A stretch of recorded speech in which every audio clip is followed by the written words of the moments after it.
এখন 12টা প্রায় বেজে গেছে, আর আমি একদম একটা ব্রাউনি ভালো করে মাইক্রোওভেনে গরম করে নিয়েছি, আর ওর উপরে দেবো ভ্যানিলা আইসক্রিম। প্রচণ্ড সর্দি করেছে আমার, কিন্তু আমি এই ব্রাউনিটার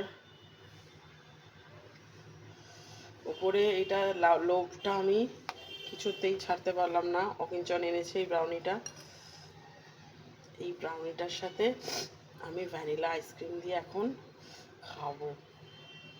সেই টেস্টি, ইয়ামি, দারুণ লাগে। ব্রাউনিটা প্রচণ্ড গরম হয়ে গেছে, প্রায় 1.5 মিনিট ধরে ব্রাউনিটা ঘুরিয়েছি। অনেকটা আইসক্রিম পাস। আর এই দেখো ভ্যানিলার পুরো একটা ডাব্বা, ওইজন কালকেই এনেছে, সেই ইয়াম্মি টেস্টি। চলো টাটা, খেয়ে নি, টাটা।